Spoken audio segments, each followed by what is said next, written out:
Tout à fait, puisque c'était un dossier que j'ai mis au centre en fait, de la lutte contre la vie chère lors de la loi de Victorin Lurel, de notre ministre. Et donc, c'était le sujet que j'ai martelé pendant des mois sur la métropole. Donc, au vu de cette insistance, le ministère s'est saisi de la cherté de 5 fois plus cher, puisqu'on est à 5 fois plus cher l'électricité sur Wallis-et-Futuna par rapport à la métropole, s'est saisi du dossier en diligentant une mission de la Commission de régulation de l'énergie. On l'appelle CRE tout simplement. Alors, cette mission a été un petit peu passée au forceps puisque c'était une volonté politique. Wallis-et-Futuna n'étant pas dans le giron des dispositions de la CRE et de ses compétences, il a fallu faire intervenir directement le plus haut de l'État pour, je dirais entre guillemets, forcer le ministère de l'économie, Bercy, à permettre cette mission sur le territoire.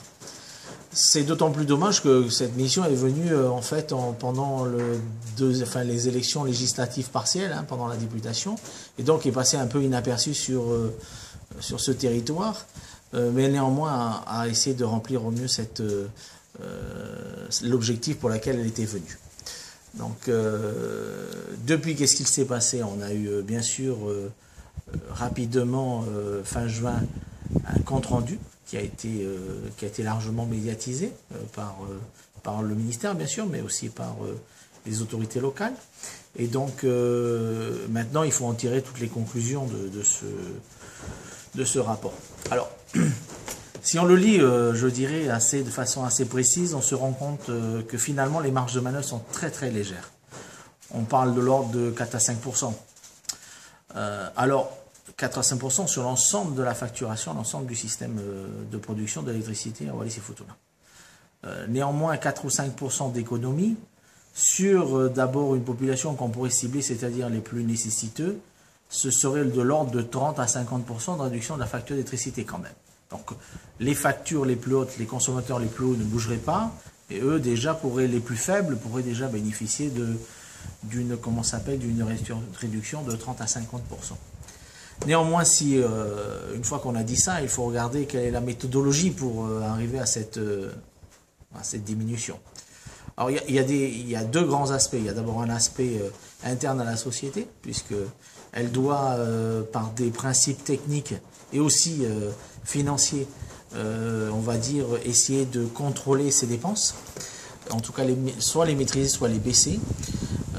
Et donc ça, c'est quand même une action, on va dire, court, mais aussi moyen terme. Donc, c'est pas pour tout de suite. Et puis ensuite, il y avait un deuxième aspect, et c'était un aspect extérieur, puisque la commission de la CRE, la commission de régulation de l'énergie, la CRE, a fait quand même un large tour d'horizon des possibilités, je dirais, d'énergie renouvelable sur Wallis-et-Futuna. Deux types d'énergie sont bien sûr ressortis de cette étude. Tout d'abord, évidemment, l'eau, puisque Futuna est quand même, donc uniquement Futuna, mais Futuna est doté quand même de rivières avec un profil, je dirais, paysage assez accidenté, donc des descentes assez fortes. Néanmoins, ce sont des investissements qui sont de moyen long terme et avec un impact globalement qui serait de l'ordre de 2-3% in fine. Ensuite, on avait un deuxième grand volet, c'est le volet solaire, le photovoltaïque. Et donc là, les investissements sont par contre largement plus lourds, beaucoup plus lourds. Et paradoxalement, la rentabilité, je dirais, de ces projets est quand même assez faible. Pourquoi? Parce que quand on regarde les conclusions de ce fameux rapport de la CRE, aujourd'hui, si ces panneaux solaires n'étaient pas subventionnés à 100%, et bien aujourd'hui, l'électricité solaire nous permettrait pas de baisser la facture, mais l'augmenterait de très peu, de 0,3 ou 4. Mais on aurait aujourd'hui une énergie propre, mais une énergie qui nous coûterait plus cher qu'aujourd'hui le moteur. À 100%, c'est l'ordre de 1-2% uniquement. C'est pas des marges considérables. Donc, au vu de ça, il est évident que nous avons un travail de fond à faire en termes de, je dirais, de moyen long terme. par rapport à la structure EWF, mais aussi par rapport aux possibilités, je dirais, extérieures et qui sont quelques qualités du territoire. Néanmoins, ça ne réglera jamais, je dirais, le différentiel énorme entre un métropolitain ou un réunionnais et puis un Wallisien ou un Foutounien. Lors de mes différentes rencontres avec les ministères, j'avais sollicité un dispositif qui s'appelle le fonds de péréquation qui agit sur la métropole, bien sûr, mais sur l'ensemble des outre-mer, départements, plus Saint-Pierre-et-Miquelon, qui, comme nous, a une communauté d'outre-mer. Alors, Wallis et Futuna n'en bénéficient pas, la Nouvelle-Calédonie et la Polynésie française.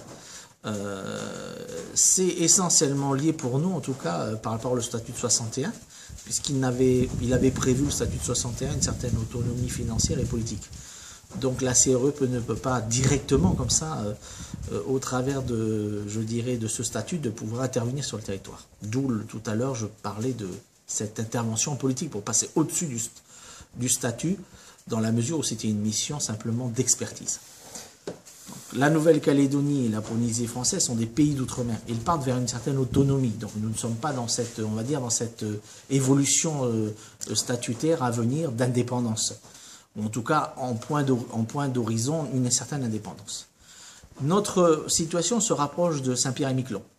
Alors Saint-Pierre-et-Miquelon est aujourd'hui bénéficie de ce fonds de péréquation. Je rappellerai que les gens de Saint-Pierre-et-Miquelon se chauffent quasiment 9 mois de l'année. Hein, ils sont 4000, mais leur dépense énergétique est considérable. Et donc aujourd'hui, ils payent le même prix que tout simplement un métropolitain.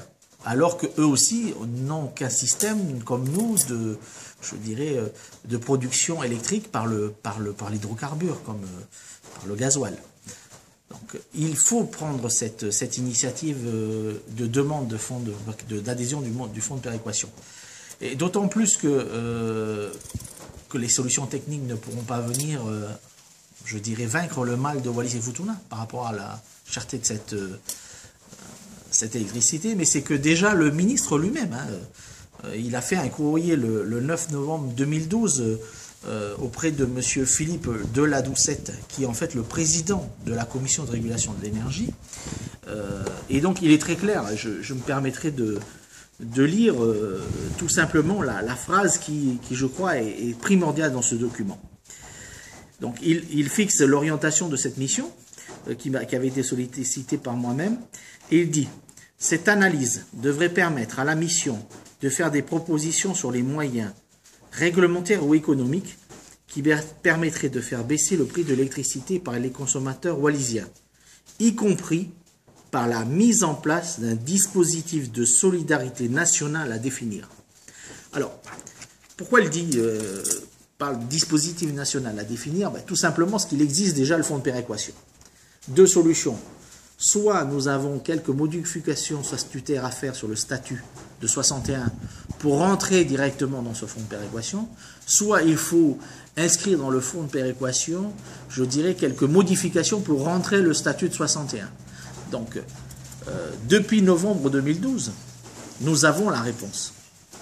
Nous devons dire simplement au gouvernement, nous prendrons toutes les décisions possibles et inimaginables en termes de contrôle, avec le renforcement auprès de la DIMENC de Nouvelle-Calédonie dans le cadre du statut de l'accord cadre pour la Nouvelle-Calédonie, Wallis et Futuna, et puis l'État de renforcer ce contrôle DIMENC. Nous avons un outil qui est l'ADEME, qui est aussi un organisme qui peut venir compléter cette aide à l'énergie, mais nous devons véritablement faire la sollicitation de pouvoir rentrer correctement dans ce fonds de péréquation. Ce fonds de péréquation permettrait rapidement quand même de pouvoir libérer tous les soucis, je dirais, une grande partie des soucis de la vie chère. On se retrouverait avec une facture payée comme un métropolitain, comme un Antillais, comme un Réunionnais ou un habitant de Saint-Pierre-et-Miquelon. Je rappellerai que ça voudrait dire de diviser sa facture par 5. Donc c'était une piste que j'avais déjà proposée quand j'avais fait ma campagne territoriale. C'est aussi un argument que j'avais posé dans le dossier d'électricité dans le cadre de ma campagne législative pour la députation. J'ai travaillé dessus. Aujourd'hui, nous avons des réponses déjà de la part d'un ministre, donc qui déjà pousse le dossier vers cette voie. Et quand un ministre est qui, il engage le gouvernement et la France, donc la métropole, en notre faveur. Il faut qu'aujourd'hui, nous n'hésitions plus à demander officiellement ce type d'action, ce que j'espère, je vais pouvoir convaincre la majorité pour laquelle aujourd'hui j'appartiens, même si aujourd'hui beaucoup de questions se posent. Mais il faut pour la survie de Wallis et Futuna demander ce dispositif.